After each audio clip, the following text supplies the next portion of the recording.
Good morning, everybody. Thank you. So I got a call from the president this morning announcing what happened. And he said, why don't you come to the White House? And I said, I'd love to come. And I'm honored to be here on this day that really does matter, I think, to the world, not just the United States. And trying to put in words what does it matter, how to explain it. I think last night the best of America confronted the worst of mankind, and the good guys won. The good guys and the good gals won. The dog, trying to find out the name of the dog. Pray for the dog. It was severely injured, but it's just reminds me of the team concept of the military. I've been talking to the president for months about the war on terror, and every time I would bring up the topic, he would tell me without any hesitation, I'm going to get that blank guy.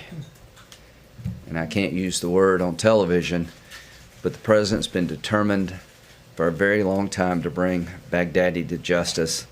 And I want to compliment him and his team for bringing about a result that I think is a game changer in the war on terror. The war is by no means over. The caliphate is dead, and the leader of the caliphate is dead. And that's a big deal. When bin Laden was killed, that was a big deal. And I complimented President Obama. That was a hard call he made to go into Pakistan and kill bin Laden. What the president did last night was a hard call. These things are not predetermined to go well. And it just tells you how good our people are. And what the president said today was very reassuring to me, that when it comes to ISIS and other terrorist groups, we're coming after you wherever you go, as long as it takes to protect our country, our way of life. I just end on this. ISIS is a depraved organization that's ever existed in the history of the world. They're religious Nazis. They cannot be accommodated. They cannot be negotiated with. They have to be destroyed and marginalized. And here's the good news for all of us. Very few people over there buy into what these crazy people are selling.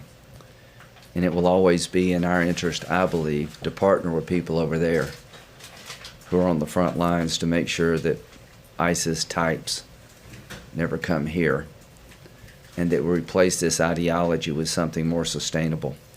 To the American people, this has been a long, difficult war. And I understand what the president wants to do. He wants to reduce our footprint and lower our cost. And he's right to want to do that. But I'm very encouraged by what I see in Syria. Maybe a new strategy that focuses on building up the lives of people in the region, having a small footprint of Americans led by the local populations, and securing the oil is a really smart idea, quite frankly. That's how ISIS survived for so long. If you can take Syrian oil out of the hands of ISIS, Iran, and other enemies and put it into the hands of the Kurds and people who fought and died along our side, then that is a really transformational event in the Iraq-Syrian theater. And what I see developing in Syria is very promising. Senator Graham, you just said that the war is by no means over. Do you think that the president understands that? And also, do you think that the U.S. could have pulled off this operation without the troop presence that the U.S. has had in Syria for some time now? And are you concerned still about the withdrawal of most of those troops from Syria? Well, when it comes to what's happening in Syria, I like what I see. We've had the president's position and my position is really not that far off. We really don't need a bunch of Americans in the safe zone. The international community should do that. But some American forces deployed with the SDF to make sure the oil does not ever fall back into the hands of ISIS, and Iran's not the biggest winner, makes a lot of sense. When it comes to terrorism, the president changed the rules of engagement. You think the caliphate destroyed itself? He made a conscious decision when he went to Iraq to change the game when it came to destroying ISIS. He's had a determination to destroy the caliphate unlike anybody I've ever met. Now the question is how to keep it down. I think we got a plan now to keep it down that meets his national security objectives of reducing our footprint and having others do more. Could this operation have been pulled off? Questions for you, sir, if you don't mind. And I want to lay these out separately. The president, in his remarks, mentioned Turkey's cooperation when it came to this operation, and I'm wondering if that changes your view on sanctions. I also want to ask, well, the president called you. We understand he did not call other members of the Gang of Eight, even after the operation had concluded. Was that a mistake? I don't know who he's calling family members right now. I was in town, so I was right down the street. Did you say call family members? He's calling some family members now who've been victims of ISIS and The Foleys, perhaps. and I guess what I would say today is that what I see happening in Syria makes sense to me. That the president destroyed the caliphate.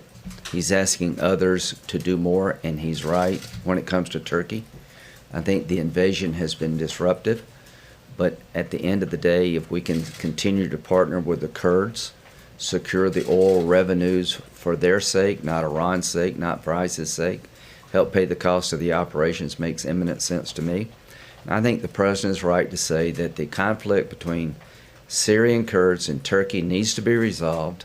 The safe zone needs to be occupied by forces other than the United States. I agree with that. Senator, it's no secret that the president wanted to pull out of Syria last year. Without our troop presence there, would an operation like this have been possible? You could probably have done this from Iraq, to be honest with you. I don't know exactly the details of the operation, but I think the president is focusing on the resources that made ISIS so strong for so long. The caliphate was funded basically by many sources of revenue, but one of the chief sources of revenue was Syrian oil. So if you take that off the table, the terrorists in the region or in the world are hurt, and Iran containment makes sense. The Iranians would love to get this oil. The Russians have shown some desire to go down here. And I can't say this now, but I was in the Situation Room, and I'll talk to you later on. The president made some pretty firm statements to people in the region that you come into this area at your own peril. Senator, you very recently said you thought that the president's decision to withdraw could be the biggest mistake of his presidency. Today, you're affirming it as a positive one. What I'm saying today is that the killing of Baghdadi is a game changer in the war on terror. Doesn't mean the war is over. The president's determination over time has paid off. We don't give him enough credit for destroying the caliphate. He did this in months, not years, because he changed the rules of engagement. So what I want to talk about today is those brave men and women who planned the operation, who went in on the ground and killed this bastard. Senator, two questions. First, is it appropriate for the president only to inform Republicans of this operation, which departs from tradition? I don't know. That's not my concern today. My concern today is that we did a good thing. Okay, and then second on the oil, by what warrant or legal right in international law does the United States take the oil of the sovereign nation of Syria? Well, what you don't understand is that these oil fields are in areas where the SDF operates. This was the chief source of revenue for a long time for ISIS. It is now in the hands of the Syrian Democratic Forces, which are Arab and Kurds, mostly Kurds, with a partnership with the United States. So, no, this doesn't violate any law, in my view. What it does is just good, common sense foreign policy. I want to congratulate the president for making sure that the oil revenues never fall into the hands of the bad guys. And the way you secure this is a win-win. The SDF will get more money if we can modernize the oil fields. We're not going over there to enrich America. We're over there to help our allies deny our enemy resources that will allow them to get stronger over time. And finally, and this is okay, to lower the cost to us. The president mentioned something. I had a bill that would make our aid to Iraq alone that could be forgiven but also paid back over time. Here's the one thing that's been missing in the Mideast: skin in the game. If we had made our aid to Iraq alone, they would have probably acted differently than if it's just a grant. Now the SDF, who have been good partners, have a chance with our help to increase revenue for the benefit of their people. They'll have more incentive to fight harder. Everything changes when the people you're fighting with have skin in the game. And I want to compliment the president for coming up with a model in Syria that we probably should have done in Iraq. This is a game changer with the killing of Baghdadi. This is a moment where we should all be proud of our American military and our intelligence community. This is a moment where President Trump's worst critic should say, "Well done, Mr. President."